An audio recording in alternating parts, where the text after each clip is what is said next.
All right. Greetings, humans, and welcome to Creating Linked Games, or as I believe Tobbs originally posited it, a slink between worlds.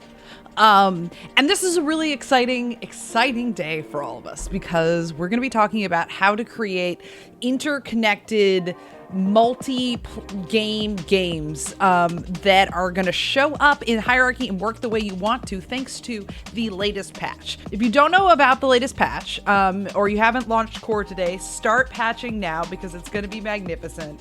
Because, oh my goodness, let me tell you, look how beautiful this is. So we've got tons of new, if any of you folks were around when we were doing the potion shop streams, you can imagine how absolutely flippin' perfect this is for the potion shop. But yeah, we're gonna be talking about parent and child games. And yeah, look at this stuff. So this is the urban set, I think, divided into more pieces. No, that's a different column shape. Okay, we got some variety here. And then fabric textures, I was using burlap for everything. I don't know about y'all, but yeah, use burlap for a lot of things. So this is the new patch. But besides all of these beautiful new assets, what we're talking about is the creation of parent-child relationships in games. So what we're going to do today is we're going to create some interconnected games. We're going to discuss how to publish it with the full flow that we have now.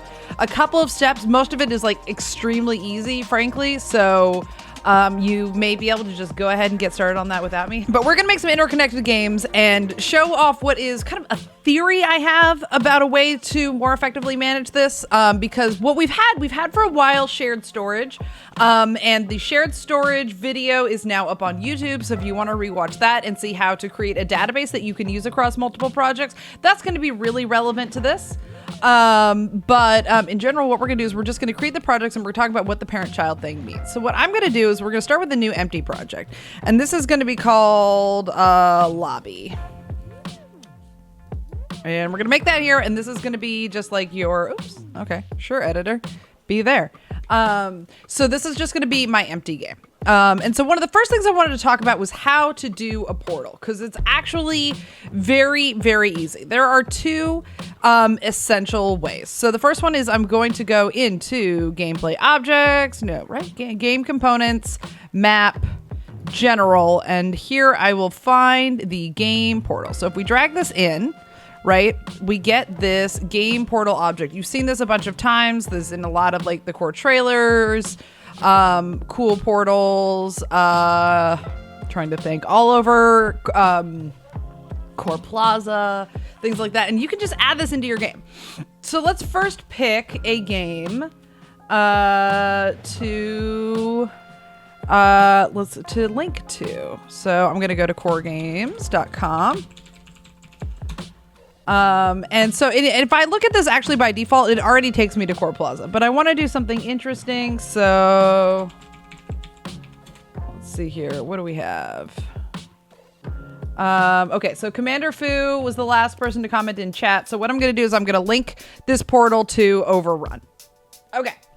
So when I want to find the URL, I just find the game here at coregames.com. So I did a search. I searched Commander Fu, followed Commander Fu's profile, and then got back to Overrun, which I've played before.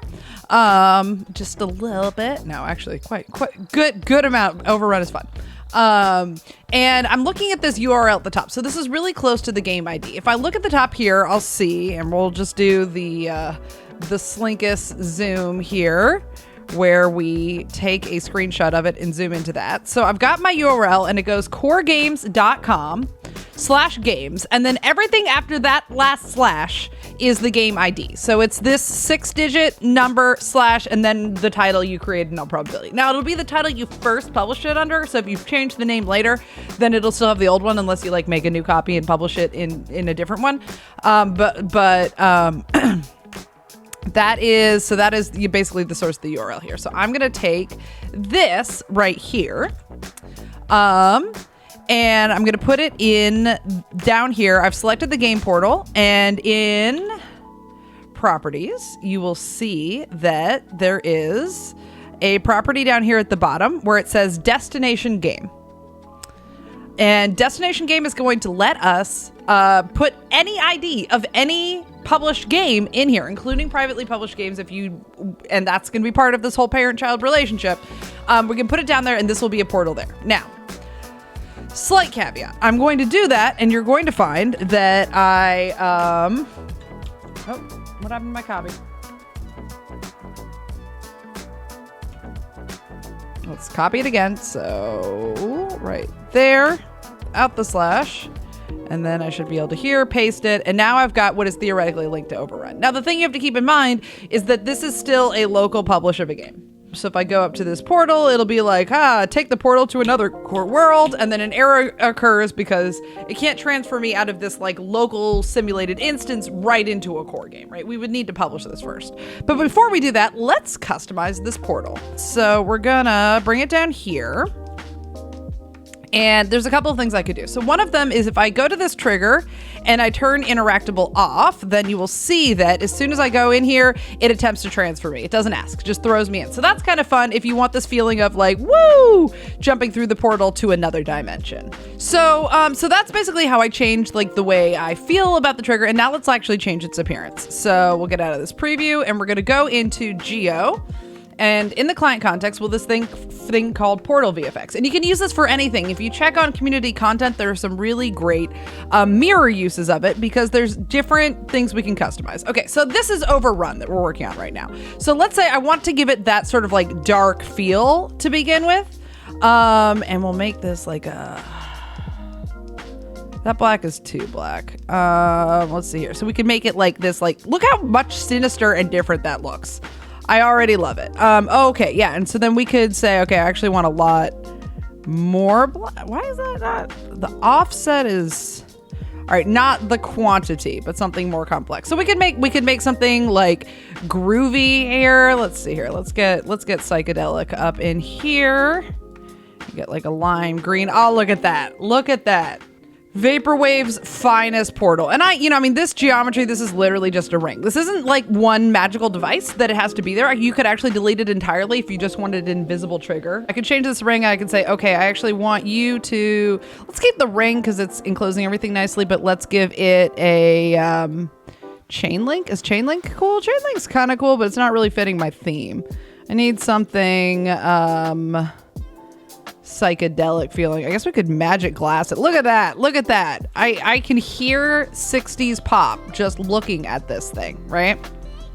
So, and that's just with changing the colors. With Portal VFX, you actually have the ability to actually set it to a camera. So this is just the background like color behind it, but like underground. Nah, this isn't really changing anything. We can change the yeah. Oh, look, we could make it a door.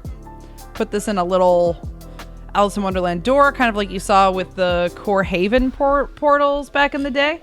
Let's see. Let's change this mesh to match that doorway. There's something, right, that fits that shape.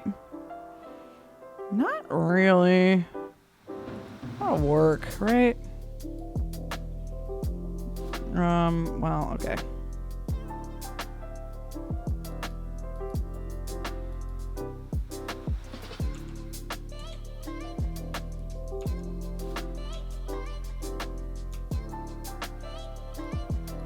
All right, let's, yeah. Okay, yeah, we can do this. Boom. Whoosh, look at that. Look at that magical, entirely different portal that does it. So this is just customizing the effect, but it's all in there. And I didn't even have to actually de-instance it to do this. Just changed a couple things and it's all part of those options. Okay, so now if I actually want to test this out, we've got to publish this. Save, yes. And we're gonna call this parent, what do we call this? Lobby for Core Live Connection. Lobby for Core Live. That's a really good name, right? But this needs to be public, so I'm trying to give it a name that will at least inform people so that they know what it is. A lobby space to test parent-child relationships on Core Live. Woo! Okay, and then we'll take our screenshot. Wait, sorry. We'll take a screenshot of this beauty. Nothing says try my game like that blue box texture in the background. That really says this is a finished product that you should enjoy. I'm gonna mark it open for editing so that you can all follow this later. And we need a tag. And whenever I don't know what to do, I pick experimental. So, okay, we will review and publish. And we're gonna publish this publicly. Now, this is actually gonna be really important for the parent-child relationships that we're adding later.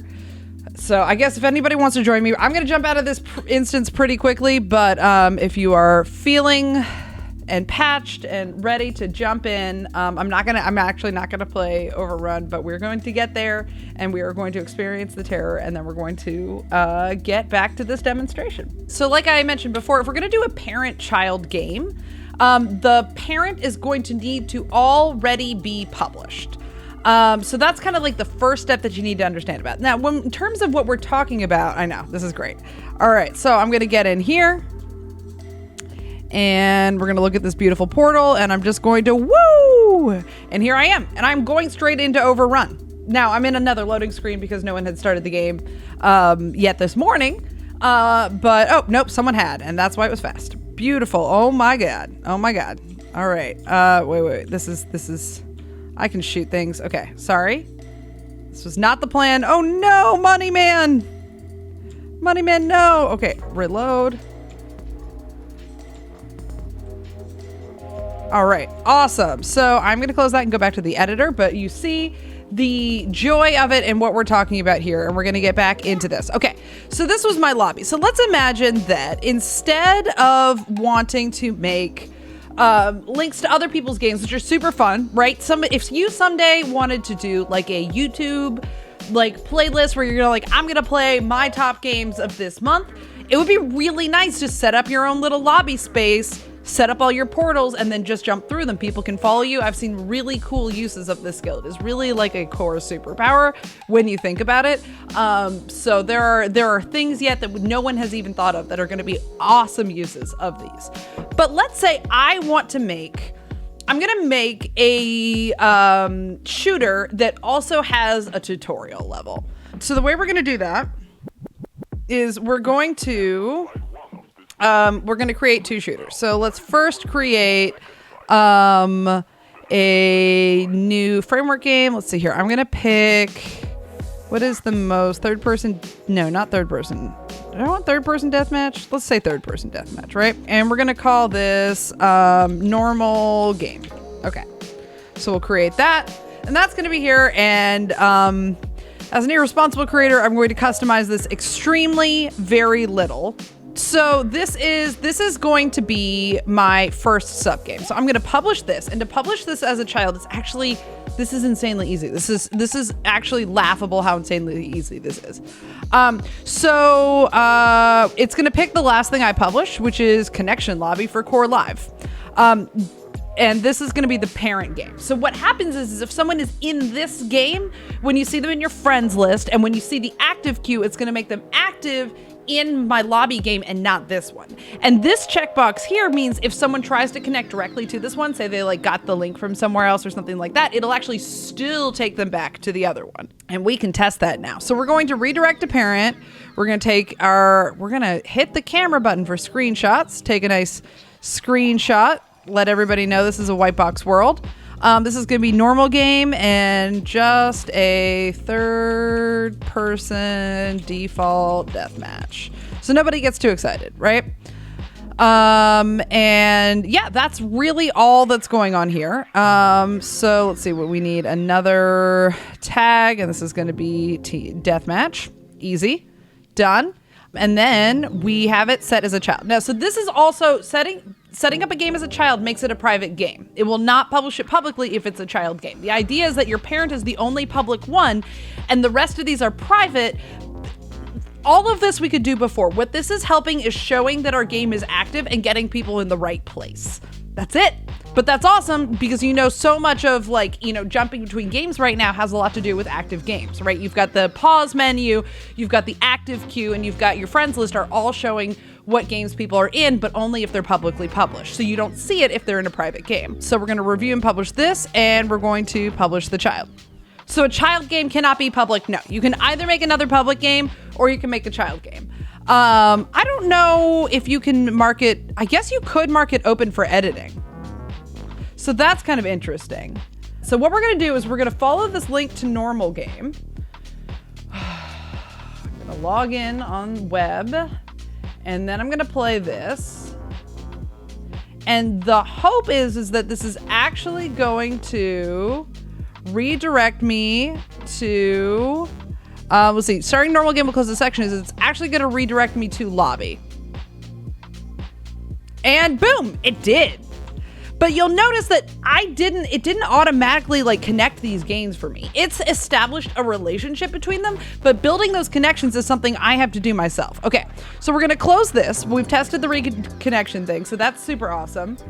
So we're now gonna get back into the lobby and we're gonna change this portal to go to my other game, which is one of the reasons that I added this URL, even though we can't use it, is that I need it for setting up this portal. So we're going to do this portal here, and we're going to have it, instead of taking us to Overrun, which is awesome, we're going to have it take us to the normal game. Okay, so the idea is now what I want to do is I'm going to create another version of the game that is my tutorial level. Okay, so that's not a trivial thing to try to make live on a stream, but we're going to try it anyway. So we're going to go back to the main menu. We're going to save our changes. And we're going to create new. It's going to be another framework. We're going to also use deathmatch, and I'm going to call this tutorial. Are we going to use deathmatch? I think we are, but we're going to delete a lot of the gameplay logic. Okay, tutorial game. Okay, so we'll create this. And in this one, what I want to do is I'm going to get into team settings, and we're going to delete team settings. And I don't know how badly that, all right, let's see what we broke. I have no idea. With UI, we should be able to see, let's see what happens right now. What do we break? It's actually kind of happy.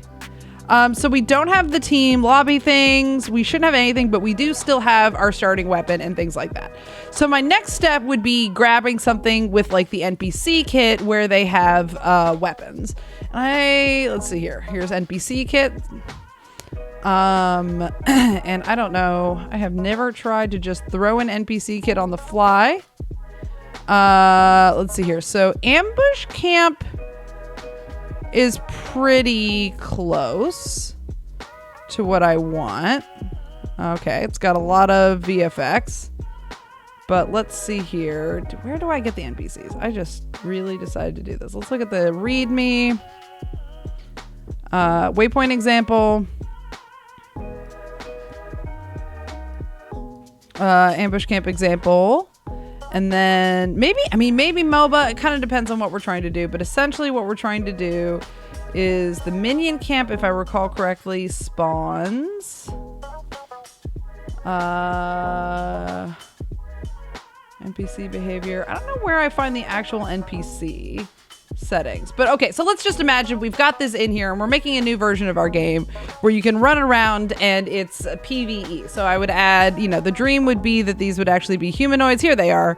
Okay, we've got something to fight. Let's see. I'm missing the module player homing targets. Yeah, I think I forgot to add a dependency, but weirdly I have enough of an experience that I can practice my shooting and things like that. And that's the idea. Here's the tutorial level. Okay, so we are going to also publish this, save. And I'm really interested in the idea that I can make it a child, but it can still be open for editing. Wait, if I make it unlisted, it can be open for editing, but you don't find it, right? All right, I always thought they had to be public to be open for editing, but I haven't tested this in like a long time. Yeah, okay, let's get the publish flow, and it picked my connection lobby for the whole time. And I'm gonna have this one also redirect to parent, so if you try to go directly into here, it still takes you back to my parent. We will take a oh my God. Okay, we will take a screenshot. Boom, that's it. Tutorial game, the tutorial level using deathmatch framework. Something like that. This is not, again, these are not really well-designed games, but let's go ahead and add tags, deathmatch, And I'm going to, just for funsies on this one. Wait, where's maximum players? Oh, I have to change it there now. Okay, cancel. We're gonna change max players to 1 so that it's not PvP. And we'll try publishing again. Ugh, lost everything? Okay. Tutorial level for deathmatch. And I wish a lot of people would do things like that, because a lot of times I see really beautiful scenery in your shooters and I just want to walk around it without getting shot. And what I have to do is secretly wait until it looks like nobody's playing. And enjoy it while I can. So we'll put deathmatch back here. This should have, yeah, now it has that screenshot in its screenshots folder, open for editing, child of connection for lobby, redirect, review, and publish.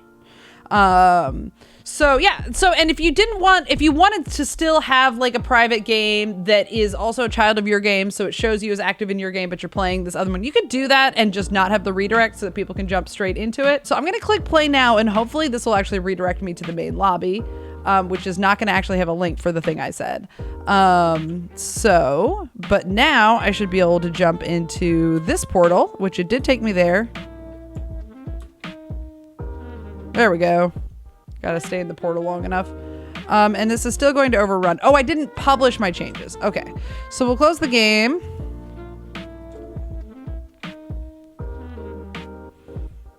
And we'll go back to this lobby and we're gonna set up our 2 portals. Okay, so I'm gonna take this one, and you know, this is driving me crazy. So I am going to material, we'll make that magic glass.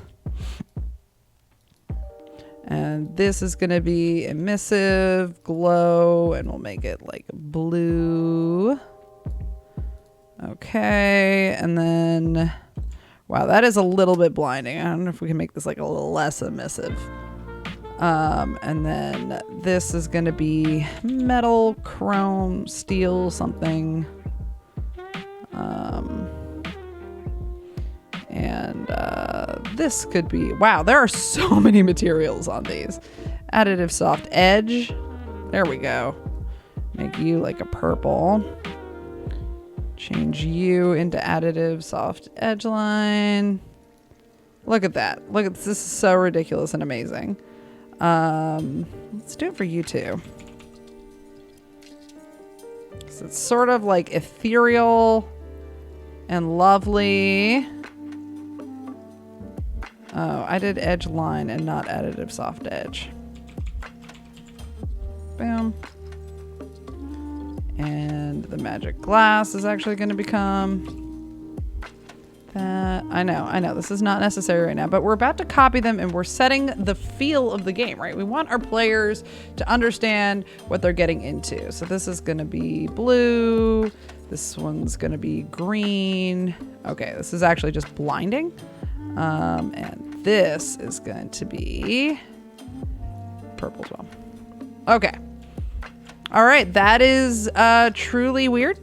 And that's what I was hoping for. So we're going to take this game portal, which we actually did already change. Oh, nope. Destination game is gone. So we'll take normal game here and we'll put it there. And it looks like I maybe don't have my other game. Fortunately, you can see your private games if you get on your portal. So if you're ever trying to find your game URLs, you don't just have to follow it from the links from publishing. So we're going to throw this way, and then we're going to copy it and put that copy way over here. Okay. And then this one is going to, this game portal, the first one, is going to go to normal game like that. And then this game portal right here is going to go to, oh, I pasted the whole URL. I don't want that. Tutorial game here. Boom.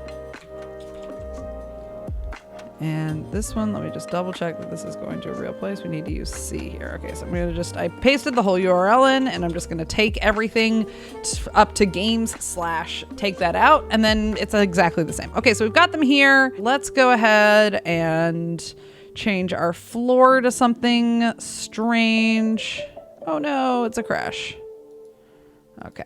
So, but you've got that's basically the whole idea. And the only thing that I was going to add to this was how we could use privately publishing community content to keep things synchronized over time. Okay. So the way we're going to do that is let's go back to create. Let's go to this lobby, see where it is. This one has game portal. This one needs to have the URL fixed like that to normal game. Oh, that one was supposed to be tutorial game. This one's going to tutorial game. Okay, so we've got that set up. We were just going to change the floor. Let's make you 30 by 30. Boom, look at that. Got it. And then we'll change the floor to something.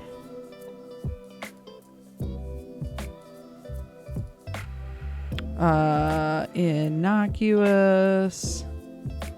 Is that innocuous? I want some, we're leaning into the ridiculous. So let's go car paint. It has kind of a fun texture when it's smart material like this. Okay, so this is truly bizarre. And I'm just gonna duplicate this object.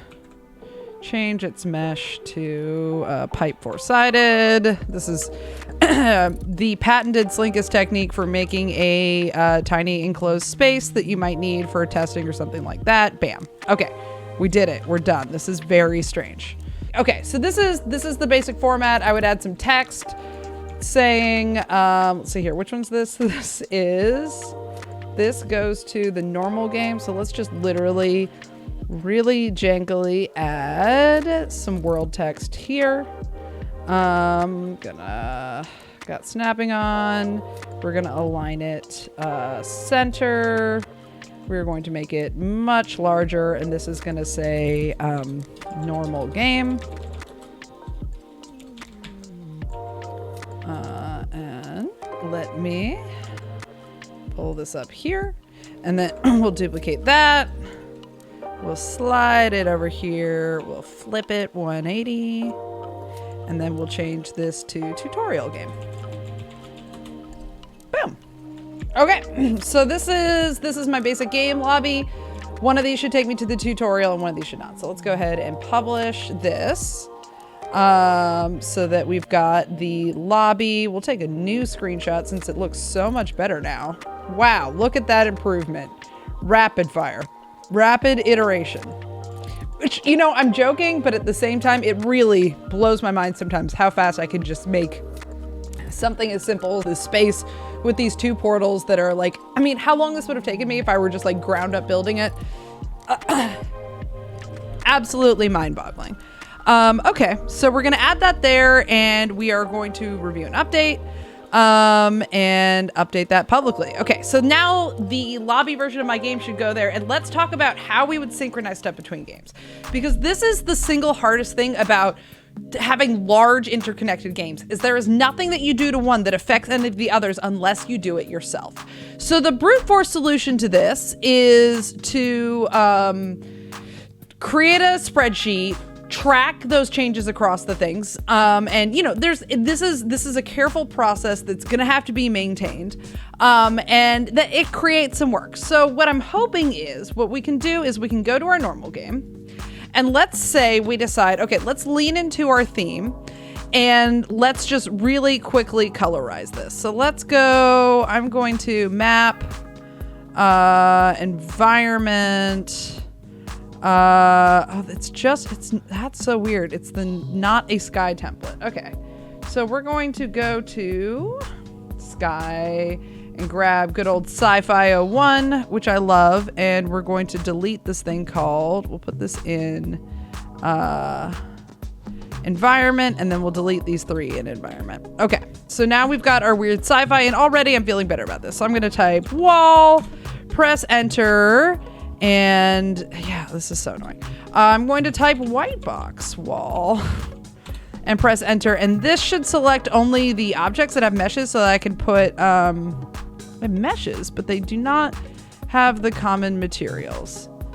I think if I do white box wall 01, the weird thing that's messing it up here is this foundation. Okay, so what we're gonna do is we're gonna do white box foundation. And we're going to, so this is what is the laziest way that I can put materials on all of this that does not make a good game. Okay, so we're going to take we're going to keep the mesh, and we're going to change this material to magic glass, which I have used for so many things. And then I'm going to actually rename all of them to take wall out. So I'm just going to call this foundation. Okay. So now when I do white box wall, I should only get things that have the 2 wall materials. I've got 1 material. I'll take it. And we're going to use that additive soft edge. And, this is already pretty nice. What am I getting that has, is it the slots? Is it the corners? Let's try white box wall corner. I bet that only has 1 material. So yeah, it has that, and I'm just going to rename all of the corners to take out white box wall. This is my technique. Okay. So we've done that, and now I have, this is very hard to look at, and I'm sorry. So now if I do white box wall, I get 2 material options, and we'll take this additive soft edge and we're going to make it pink. If you want this, so this is like secret knowledge. This is not a gradient. This is an overdriven color. So it's something that's brighter than just the default red. So if I select this, I can't select the color. Well, I've already changed it, so that's the problem. So if I were to change this is like the maximum brightness of this color, but I can actually change this value level to like 5, and I'll press enter here so you can see it. Oh, it's not really, it doesn't really actually do the gradient looky thing, but that's just basically a glowier version of the thing. So we've got that on one side, and we'll do additive soft edge here. This is a really clumsy and interesting theming, and I'll make this a blue because I just love purples and blues, and we'll do the same thing. We're gonna make this 5, and there you can see a little bit of that gradient look appearing, and it's just how the Unreal Color Picker represents overdriven colors. Okay, so we've got that, and so now we can do, and we're just gonna name this to like finished walls or something like that, and I'm going to rename all of them so that I can do white box and get floor. Okay, and for this one we're gonna do opaque glass. Where's that one? Ooh, ice. That's one of my favorite loud materials. So we'll do this is horrible and I have no regrets. White box floor. Yeah. So the point of the story is I made all of these updates to my map here, and none of those are in the original project, right? Sorry, I need to, why is it being weird? Okay, let's change this to, ooh, we should have done amethyst for these. Amethyst and amethyst. Boom. Okay, this is so exciting. And then let's see, we've got some inserts we need to do. Let's do window. Let's give me all the inserts, and actually I'm just gonna give me all the inserts, enter, and I would like to delete them. There we go. Okay, so this is my strangely lack of cover, probably deeply challenging map to make to use for a shooter, right? But obviously if I'm gonna have this challenging a map where you can see through everything, so hiding is kind of irrelevant, but it's much more about whether or not people can actually hit you. I don't know. I'm not good at designing levels. There are people who are, and you should watch their streams.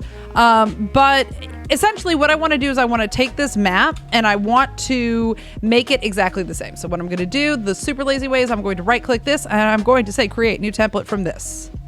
And it's going to tell me that these basic doors cannot be in that template. And I'm going to do the laziest thing right now, which is I'm going to take the till zone out of the map for me, because it's just not, because it'll be in my other project. So we'll just take that out. And although I guess I do need to remember to remove it from the map section when I delete that, and we're just going to delete the doors. Okay, so we'll do that. And you know, you could de-instance those doors, or you could mark them with an object that you substitute them in on the original project. I've been experimenting with that so that I don't have to de-templatize things that I like being in templates. So we're just going to right click and we're going to create a new template from this. And it is called Map. Very illustrative. I'm going to go down here and I'm going to find map in my project content. So I know this is hard to see. That doesn't make it easier to read, but at least you've got an idea. And I find map, I'm going to, there's a couple ways we can publish it, right? We can select it, select publish content, and I can right click and I can publish to community content. And just so that everybody knows, if you ever want to make a template pack, so you have multiple things. So let's say I wanted this and I wanted the kill zone or something like that, or the skybox, I could right click both of these and I can publish them to community content, and they will publish as one thing under the name I give it, but you'll get the separate templates with it. So that's a lot nicer than trying to put all of your templates in like a workspace. Depending on how you think people are going to use them. But if you've got just like, these are multiple useful things, and I don't think you're necessarily going to use all of them, it's really nice to put those in separate templates. Okay, so we're going to publish this to community content. I'm actually not going to put the sci-fi sky, am I? Okay, we're going to publish this to community content.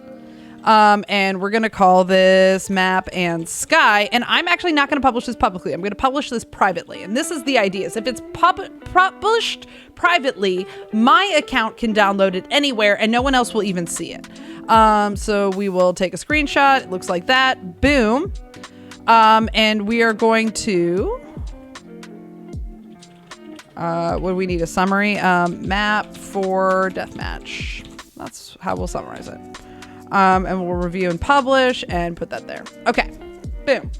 So now we just need to see how easy it is to add this to the other projects so that they can stay synced up. So we'll go back to the main menu.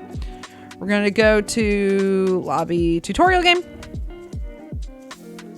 I do love the little edit. And then we've got the map here, and I need to make sure that I pull the kill zone out of it as well. And we're just going to delete that. Okay. Oh, and we deleted the environment as well. Okay, that was part of it. Cool. Okay, so now I'm going to go to community content. And if I just check my content and I sort by newest, then I'll see it's right there. So I'm going to import it into the game. Yes, save. And it'll be here. And when I open it up, I get both. So I'm going to throw map in, and we're going to have a little bit of it. Let's add the sky as well. So now I've got my map and my sky. Wow. Did I miss a lot of that map? Feels like we're missing some things in this map.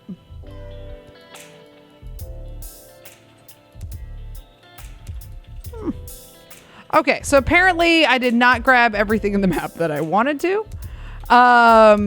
But this is the general idea. So what I could do is just add more objects into that template, and then I'd be able to publish it in the same place. So let's go ahead and do it so that we can get that full flow.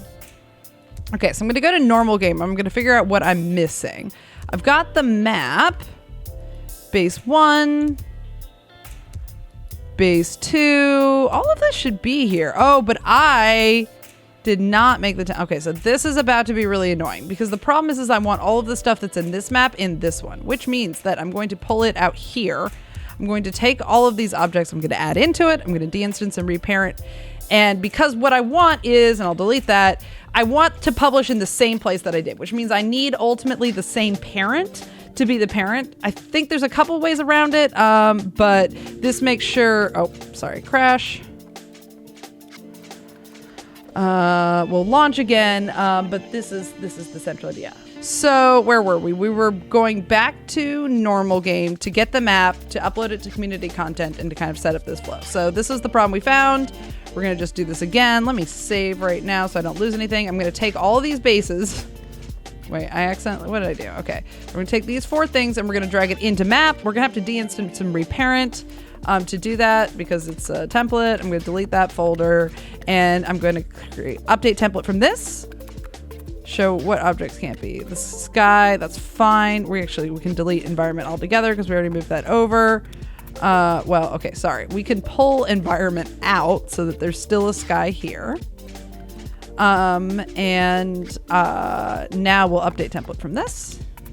Okay, and now I can find map down here in my published content. I can right click it again and I can click, oh, sorry, I have to find it here in my shared content, and here's where I can select republish to update it with those changes.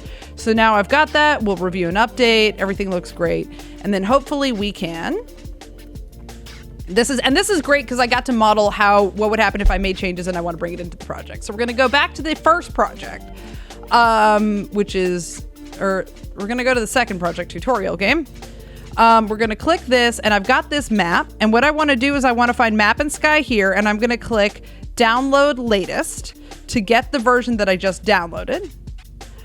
Continue. It's almost always going to complain about that. And then, this is actually fine. This is sort of because it's an intermediate state. I'm going to right click this map and I'm going to say update template from this, or update to template.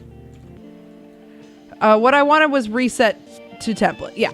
So, and that says basically go ahead and grab whatever is in that version that I downloaded and make my version here. So we could have lots of copies, for example, that we were going to all update to a version, but maybe not one or something like that. So now I have the exact same map on both of these. I didn't have to update it.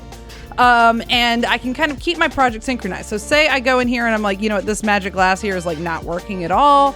And I want it to be, let's make it amethyst too. Although the amethyst is not working as well in this lighting as I hoped, right? It's just a little busy. And you lose some of its really pretty glowiness, with the sci-fi light. But let's say I did that and I actually do this for all of the foundations. So I type foundation, press enter, and material, and we go ahead and grab amethyst. Maybe that's the issue. So let's make this white and see how that looks. Okay, that's a little bit better. I like that better. Okay, so now we've got our amethyst set up, and now I want my other map to match that. So what am I going to do? I'm going to click map. Okay, so this is a little bit weird because we're going to say update template from this. Yes. And then we'll right click this and we're going to talk about, click republish.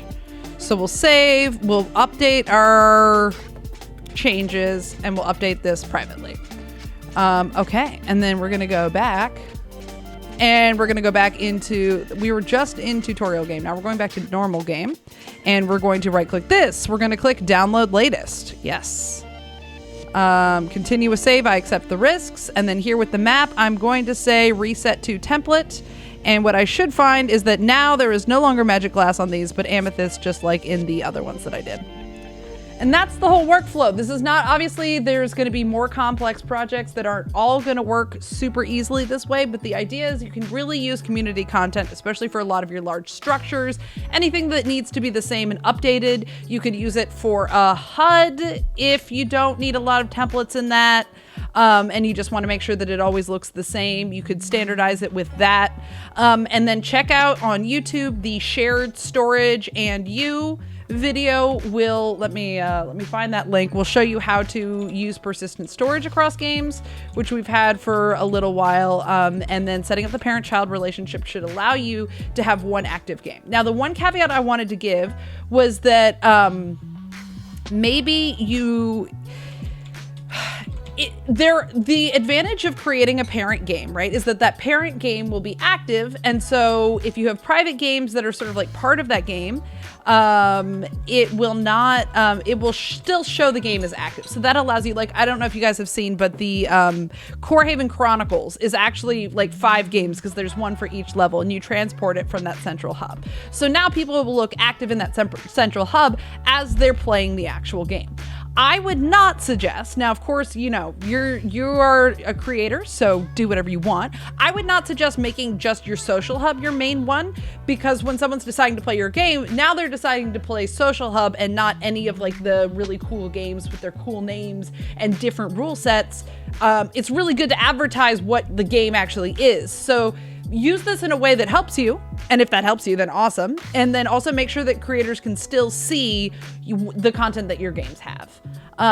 So yeah, that's my very, very do with it whatever you want advice on that subject. But other than that, parent-child games are going to be a game changer for a lot of us, because it's going to be able to let us make these really complex games and show how many people are actually playing it. And that's super awesome, right? So anyway, thank you so much for joining me. I wish you the best of luck in all of your future game development endeavors, and I will see you in the future.